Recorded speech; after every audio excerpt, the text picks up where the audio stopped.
Just want everybody to know that it's Louise Brown's final cabinet meeting with us. I know that Billy gave a lovely tribute to the full council, Louise, and I'd also like to pass on my thanks to you and wish you well, whatever the future brings for you. And I'm not sure if there's any other cabinet members that wish. Andrew. But before Lucy joined us for a significant period, we were without a director in the area, and Louise very kindly, generously gave a great deal of her time to picking up the whole portfolio of issues for the chamber.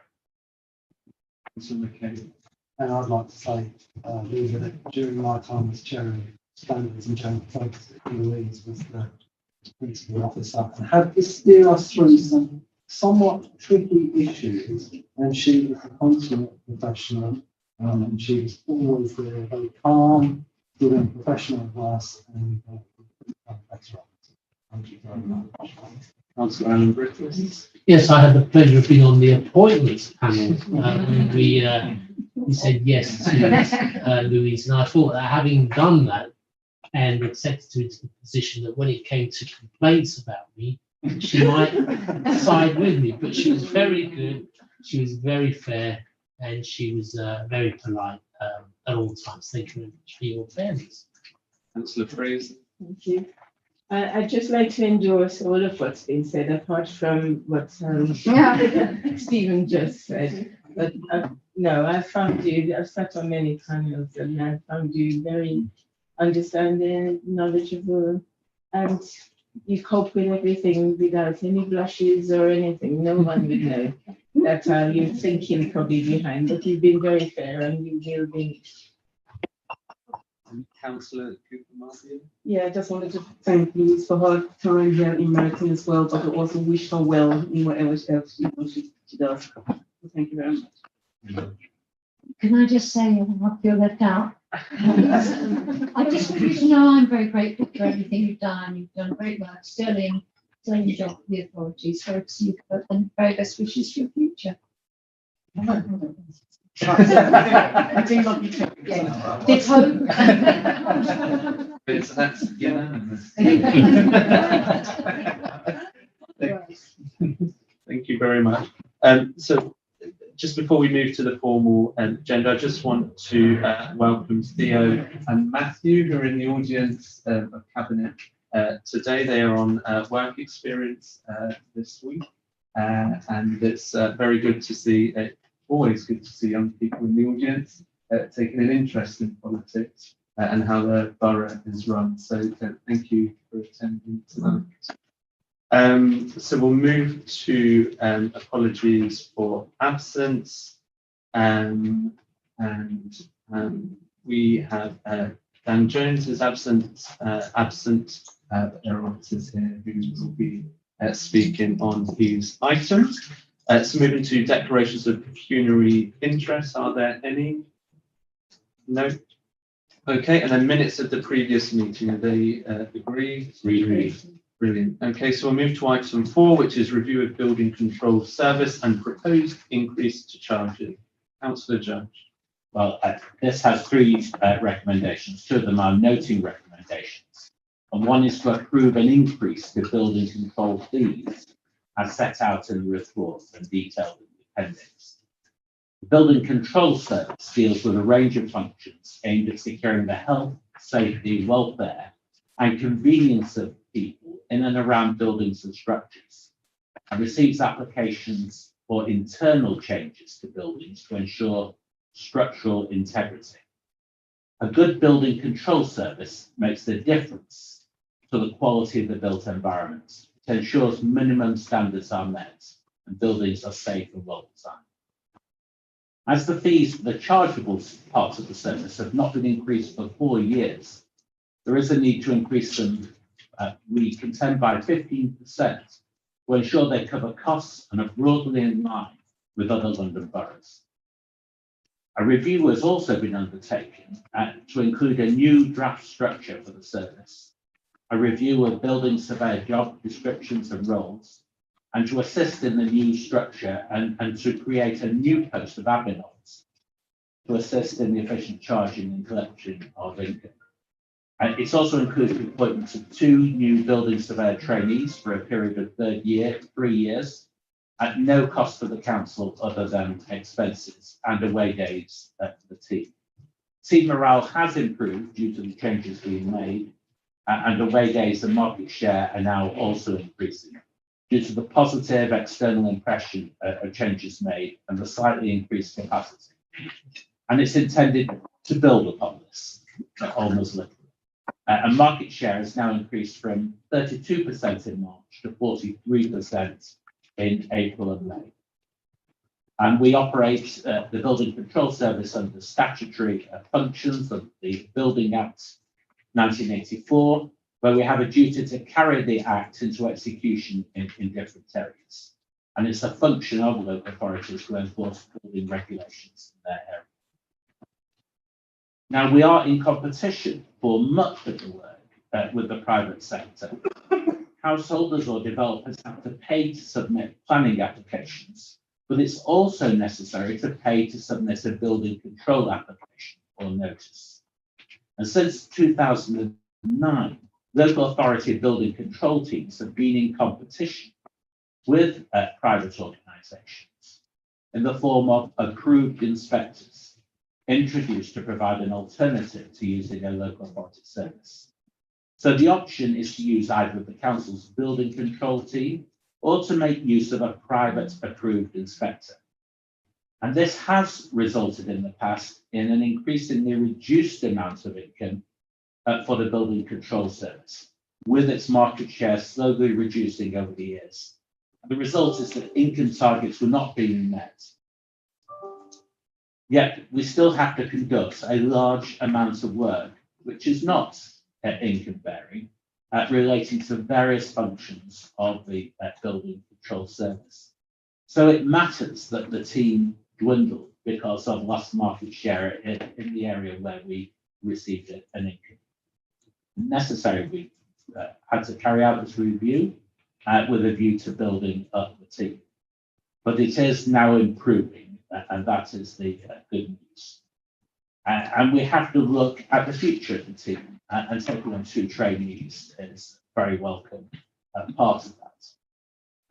Now, fees have not been reviewed or increased for 4 years, and they now need to be increased to ensure they cover the cost of chargeable work undertaken whilst remaining competitive, given that there's a choice of using the council or private approved inspectors.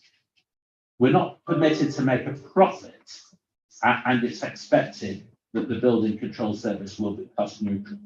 However, should the surplus be generated, it is acceptable and desirable for such services to be kept in a ring-fenced account for reinvesting in building control. And after reviewing the fees and those of neighbouring boroughs, an increase of 15% is that proposed. And this will bring Merton in line with other boroughs. And once the fees have been increased, it's then recommended they be reviewed and increased each April in line with inflation. Now, it's noteworthy that the work of the Building Control Service does go beyond private applications. For instance, it involves the review and issue of safety certificates to sports grounds, including football grounds, including the All England Lawn Tennis Club, and an annual survey to ensure standards of maintenance are maintained. We also have increased responsibilities as a consequence of the Grenfell fire disaster, which really pointed to the inadequacy of building regulations in this country over the last few years. And for instance, the Fire Safety Act 2021, Section 1 of that clarifies that where a building contains 2 or more sets of domestic premises, a responsible person must take account of the structure, external walls, and flat entrance doors in a fire risk assessment. And there has to be a prioritization tool in relation to those risk assessments. And the Building Safety Act 2022 has also established the duties of the building safety regulator, and by extension, the duties of building control officer.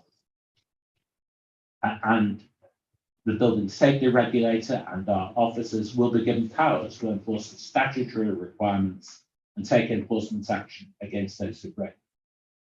And of relevance in this borough over the last few months, we've had a number of dangerous structures, which it is the responsibility, statutory responsibility of the Building Control Service to investigate and to take action, to advise the fire and rescue service on structural stability, whether a building is safe to enter, and to specify temporary works to make structures safe and specify remedial works. So I think it is apparent that there are a number of responsibilities, statutory responsibilities, which require a fully fledged and fully staffed team to be able to take forward. And that's why it is important that we make sure that it is a financially sustainable operation. And the report includes details of the current building control fees that we were charging, how those compare with other boroughs, and what they will be after a 15% increase, broadly comparable with other London boroughs. Thanks.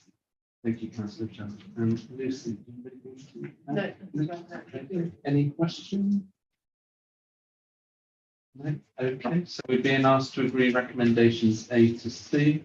Is that agreed? Agreed. Thank you. So we move on to item 5, Merton Civic Pride Fund, investing in neighbourhoods and Merton Community Climate Action Fund. Councillor Ryan. Thank you, Chair. This is a really good news, I would say. So this is about launching our Community Climate Action Fund alongside the Merton Civic Pride Fund that we normally run every year.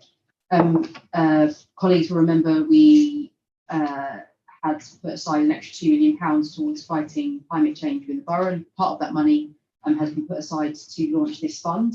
The fund will work over 3 years. We'll have a pot of funding every year for the next 3 years alongside the Civic Pride Fund.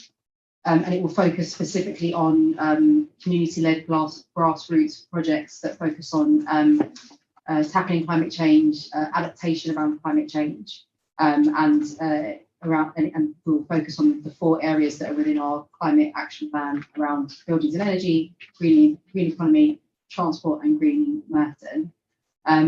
We will prioritise if there's a lot of take up, if we get a lot of interest, we'll try to prioritise bids that are new and have new ideas and help to focus on inequalities, or bids that can demonstrate that they've also looked in other areas for funding to match fund any bids they're putting to this fund. But this is really great news for our climate action plan. We know that we've got a lot of residents in the borough who've already done a lot of projects around this, around climate action, and received funding from the councils to make that work, and they've been very successful. So things like Merton Garden Streets and things like Energy Matters. So it's really good to be able to keep sort of go out there and try and find new ideas and even better things that we can use in the borough to tackle climate change. Thank you. Thank you, Councillor Ryan. Councillor String, did you want to add? Yeah, just briefly to say that, it's really great that we're working across the department on this and trying to be as efficient as possible, both from our point of view as a council, but also from the point of view of applicants and people who might be interested in the fund. So try and make it as easy as possible. So Tara Butler and Tim Catty did a great job last year running the Civic Pride investing in neighbourhood funds. So I'm really glad that we're able to expand it to include this climate fund as well. Thank you, Councillor String. Lucy, did you have anything to say? Are there any questions? Councillor Jones. Well, yeah, just to clarify uncertainty in my mind, does this mean that the Civic Pride Fund will not be used to fund environmental focused projects? Yeah, they're very much not so. So the Civic Pride Fund will still be about the 3 priorities that we have around civic pride, around borough sport, and sustainable future. So the type of projects that Natasha has mentioned, Councillor has mentioned, so as Garden Streets and Wheel have been funded previously through the Civic Pride Fund. We will still be open to those coming through that as well. So this is very much about increasing our funding for the climate, so additional support. There's no further indications for questions. So Cabinet would be asked to agree recommendations 1 to 5. Is that agreed? Agreed. Thank you. Moving on to item 6, the role of Merton's libraries as community hubs. Councillor Cooper. Thank you very much, Chair. We have 7 libraries across the borough and they are doing excellent. They attract up to 1.1 million physical visits each year. We had the customer satisfaction survey last October, which revealed that 100% of residents were satisfied with the library service, and 99% rated the service either excellent or very good. So we have this community model where we have our community and partners providing services for residents within the library, including information and digital support, so we can provide one-to-one IT service, providing helping people to get on the internet or using any other IT application if that's what their needs are. During this cost of living crisis, the library was very instrumental in providing warm spaces for residents and for providing information to residents regarding their benefits. We also provide employability support service for people wanting to find work and business startup service, support service, and flexible spaces as well. We also have been recently successful in getting the National Portfolio Organization Award of £360,000 to be to deliver services within the borough for 3 years. And so those are all very good news and good things that are happening in our libraries, but we want to be able to do more. We want to increase our offer and improve the current network. And so therefore we are looking to stretch the services that we provide in our libraries. And so if you look at the report, the things that we want to do to stretch these services are listed. So for example, we want to be able to use our library for community meetings. Currently, we already have meetings in the library. So for example, we have the community forum. So residents are already used to going into the library for that, but we think it would be great if we'll be able to have other meetings, council committee meetings, full council as well. I mean, we have the Wimbledon Library, the Region Library. We think they will be big enough to do that. And we want to have staff touchdown space. So with flexible working now, we think that maybe we can have some spaces in our libraries for staff to use. We have the IT infrastructure in place, and we think that would work. We have over 60 community organizations already delivering services in our library, including the Citizens Advice Bureau. And we think that we'll be able to increase that offer and get more organizations working in our libraries. So this paper really is asking for us to look into that. So actually, this paper is asking for Cabinet to note the progress that have been made in establishing Merton's Library as a community hub, and to also agree the direction of travel of Merton's Library as a community hub, and the kind of services and partnerships that we're hoping to, we're proposing to provide. And can I just say thanks to Anthony and his team for the report. Thank you, Councillor. Anthony, did you have anything to add? Any comments, questions from cabinet members? Councillor Stringham? Thank you very much. I just wanted to thank Councillor Keith Marby for working with us and say that as a cabinet member responsible for culture, the paper really rightly highlights the amazing work that our libraries do in supporting our culture, and particularly he's done a great job of securing additional investment to really grow on that. And we look forward to working with Councillor Marby and taking that further this year.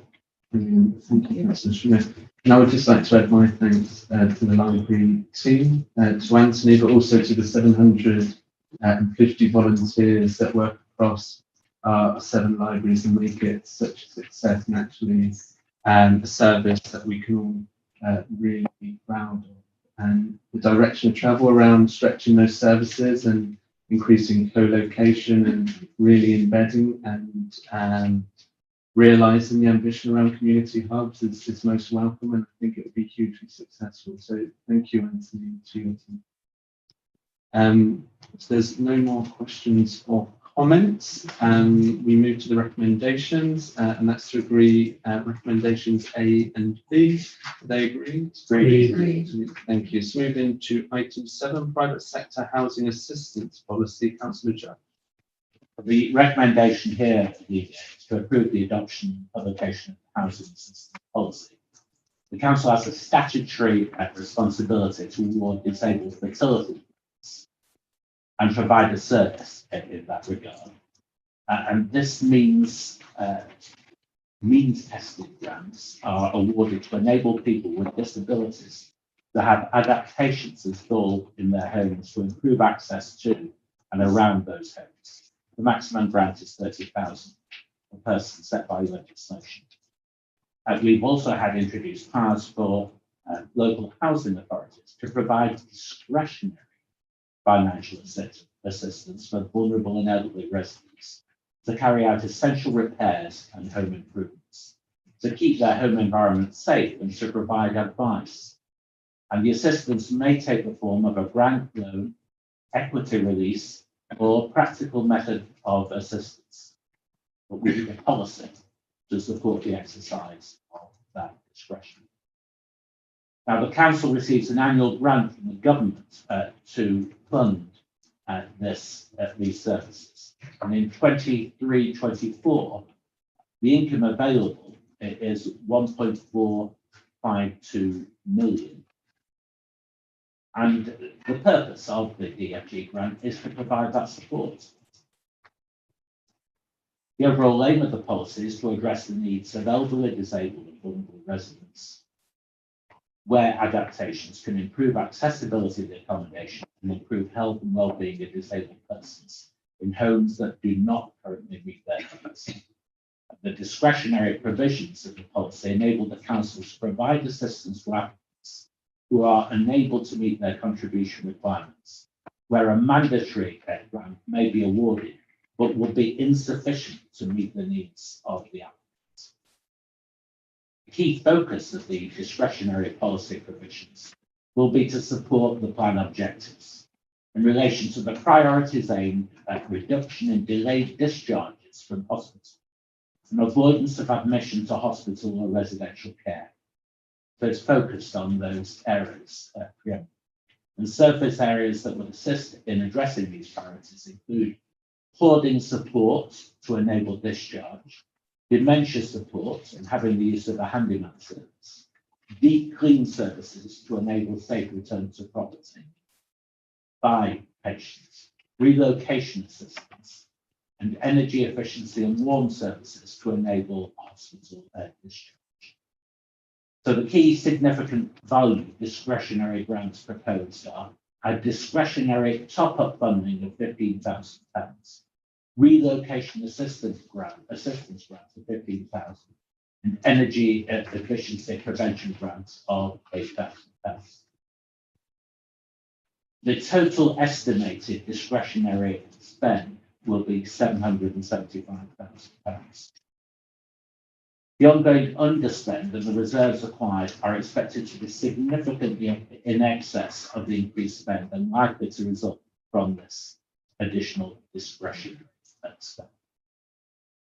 By not providing discretionary assistance, residents that are not entitled to DFGs or who are on low incomes and fail to meet the needs test may be unable to access adaptations that improve accessibility to accommodation and improve their health and well-being. And the policy publication is expected to go live in September. Thank you. Thank you. John, did you have anything to add? The only thing I would add is that the grant is ring fenced. It can be only be spent on the requirements of the DFG. Utilising the housing assistance policy and the discretionary elements of that will allow us to spend the entire grant on the vulnerable residents of Meryton. Councillor McKay. I'd like to thank Councillor Judge for introducing this. He's done a very comprehensive job, but I think one thing that I'm really pleased about is the discretionary element in this. which will enable us to keep people in their homes, which is a key objective of adult social care.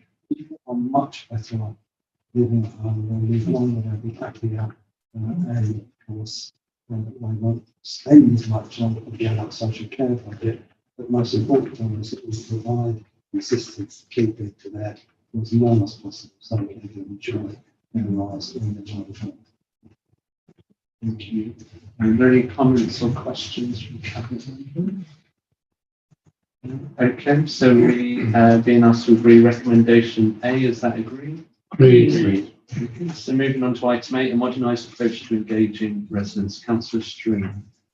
So this is a proposal that's coming back from Cabinet following discussion over the past few months. To remind colleagues, it's about investing in our approach to community engagement and consultation as ways to improve the quantity and quality of resident engagement and modernise our whole approach. So at the moment, our ambitions around putting residents at the heart of everything that we do are rather limited by our capacity and our current structures. So I'd like to thank the officers, particularly Chris Rivington, who undertaken a really thorough and honest assessment of our current approach and worked hard to develop plans that are really a step change while still being thoroughly deliverable. So 2 of the key recommendations are about firstly introducing new engagement we can regularly and quickly ask a representative range of residents for their thoughts and feedback, and secondly reforming our approach to face-to-face engagement. So the former kind of more regular surveys is definitely needed so that we can receive timely feedback on ideas, proposals, and developments to really help our decision making. And the latter is needed because despite lots of people's best efforts, it's clear that the community forums that have been in the same format for many, many years are not an effective way to engage with large numbers of residents.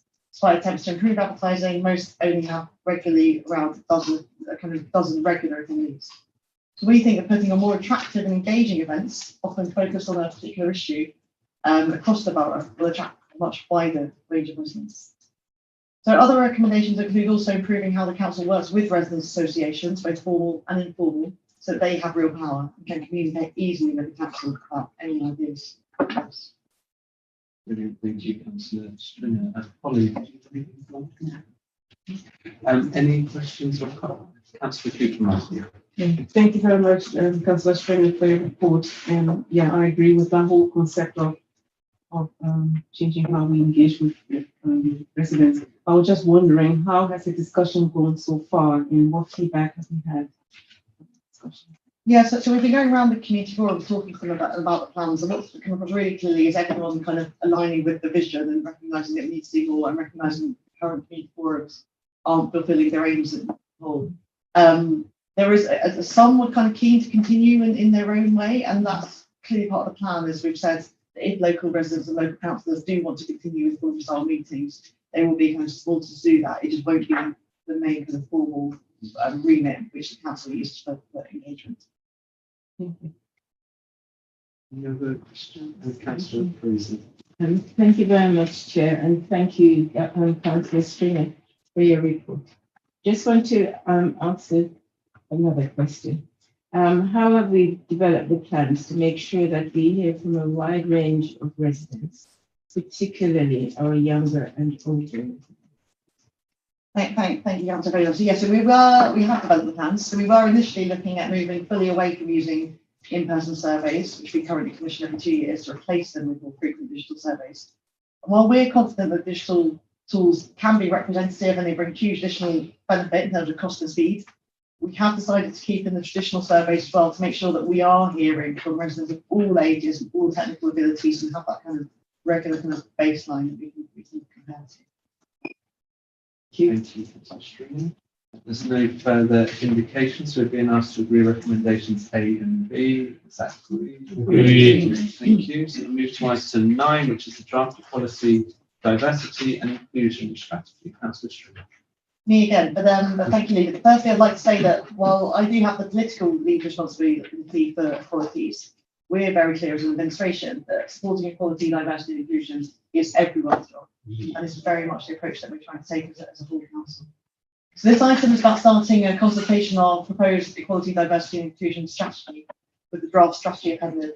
A lot of work has gone into the strategy by staff from various teams. I'd particularly like to thank Keith Burns and his team for their work on this. So we have to refresh our equality objectives to be consistent with the public sector equality duty.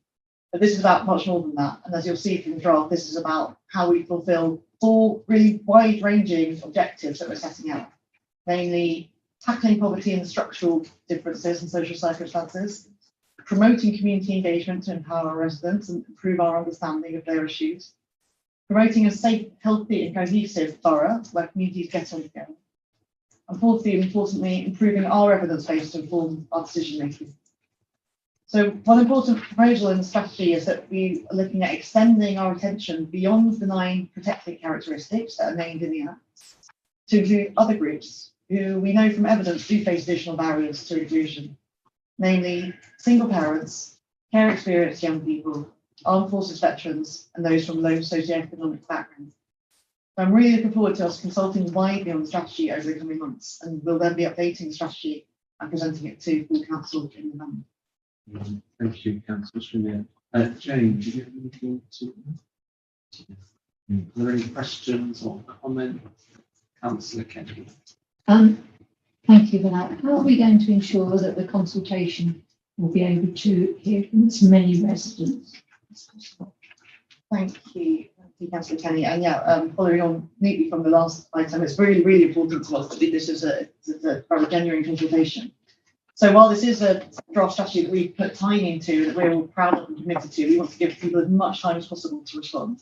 So that's one of the things that we're asking for from Cabinet tonight, is to delegate the authority to agree the final version with myself, the Cabinet member. And the reason to do that is not because I'm power hungry, it's so that we can have as long a time as possible, because it wouldn't be appropriate for us to have even if a reasonable consultation period when it's over the summer just isn't appropriate. So we want to leave it as open until October. Beyond that, we've already got lots of ideas of particular groups and umbrella bodies that we're keen to hear from, such as the Joint Consultative Committee and the LGBTQ plus network, the Race Equality Network. But please do feel free to contact me with any further ideas. Well, thank you, Councillor Strickland. There's no further questions or comments being indicated, so the Cabinet we've been asked to agree recommendations 8 is that agree? Agree. Let's move on to item 10, the award of contract services, educational occupational health services. And just before I invite the Cabinet member, just to note that there's an exempt appendix to this item, and if the information within this appendix needs to be discussed, this should be done later in the meeting when the private session can be held, but hopefully we won't need to enact. Over to you, Councillor Kent. Thank you very much, Chair. Firstly, I'd like to thank Kathy Sevenson for all the work she did in putting this together and going out to the procurement. The need for more educational occupational therapy is for us to meet our safety valve demands and have more children being educated within Merton, to have more of our children with EHCPs educated within Merton rather than going out of the borough. The cost of any child going out of the borough considerably increases because the independent sector outside Merton is very expensive, and then so we have travel costs on that. So the more cheap children or the more young people we keep within Merton, the better it is for us meeting our target and reducing the costs spent on EHCPs. To do this, and they need the education and occupational therapy support. And if you look at the document, it's broken down into lots, and the lots relate to different sectors within our education, whether sometimes it's for a particular special school. Cricket Green and Passade in particular have increased their numbers quite considerably. Therefore, they will need more educational occupational therapy. And with our mainstream schools also taking in the arts, there will be the need for that there. And with the opening of Watley Avenue, let's say it's increasing in numbers as it goes, and many more children are kept within the borough rather than going out, then there is the need for that. The need is to ensure all their physical, whether they're gross physical or fine motor skills, are developed to help them achieve the best educational outcomes they can and prepare them for adult life.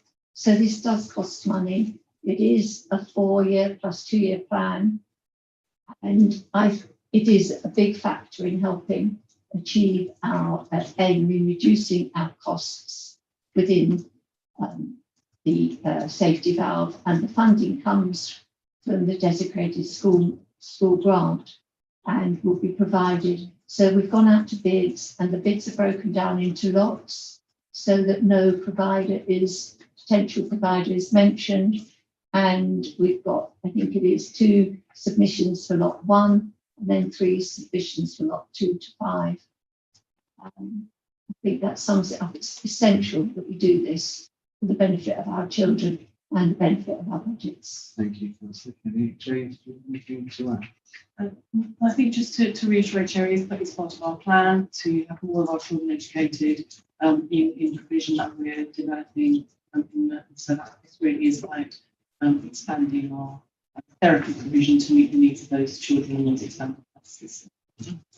Thank you, James. Are there any comments or questions? So we're being asked to agree recommendations 1 to 3. Is that agreed? Agreed. We'll move to the final item on the agenda, which is the Q1 financial monitoring report. Councillor Christie. Thank you, Leader. As you say, this is the monitoring report for Q1 of this financial year, April to June 2023. This is also the first monitoring report based on the new council structure of 6 directorates. It's taken a lot of work to restructure our budget into this format, so I'm grateful to officers for achieving this as quickly as they have. The monitoring report shows that we're currently projecting a net unfavourable variance at the end of the year of just over 8 million, largely driven by the devastating impact on our departmental budgets of inflation and the economic chaos caused by the government in Westminster. The report actually sets out in great detail exactly how the economic mismanagement of the government is hitting each and every department in this council. So it is worth careful reading. Nonetheless, we're working closely with officers to ensure that we continue to monitor our budgets rigorously and are being careful about how every pound of taxpayers' money is spent in them. And we will work towards a more balanced net position by the end of this financial year, we hope. We are also in this report asked to approve a number of changes to our capital programme, as well as approving £3.6 million as awarded by the Department for Education for the Rickards Lodge School sixth form expansion, which does have to be accounted for on our books because the school is technically our asset, even though the money has come from central government. Thank you. Thank you, Councillor Christie. Or Rogers, anything? Roger? Just to reiterate Councillor Christie's point, I mean, I think the figures of inflation are particularly concerning, not only to Merton, but also to many councils up and down the land. We are very much in line with the pressures that those other councils are facing as well in that regard. I think really just to point out that because of the timing of cabinet, I think it's fair to say that directors and the cabinet didn't have as much time as they would normally have to review and scrutinise the information in this report. But that was simply down to time. We'll be holding that. But it is early days. It's unfortunate. Have more work to do in terms of ensuring Thank you very much, Roger. Are there any comments, Councillor Ambrose? Yeah, just a question of the cabinet member. I want to thank him for his prudent looking after of the funds here at the London Merton. He was rightly critical of the government with regard to inflation and its poor handling of the economy. Would he go back as far as the shameful coalition years between 2010 and 2015 between the Tories and the Liberal Democrats and allocate any blame to Liberals as well? Thank you for that soft volley. You know, clearly there's been 13 years now of challenging financial circumstances for local councils. I think Merton has had a reputation, including under your 10 years of leadership, of having strong and sound financial management of our finances. but it has been against 13 years of a backdrop of government-created economic hostile winds, and so I certainly share his view about the reasons for that, and I'm hopeful that those winds may change soon. Thank you, Councillor Christie. There's no other comments or questions being acknowledged by Cabinet members, so we're being asked to agree recommendations A to C. Is that agreed? Agreed. Brilliant. And that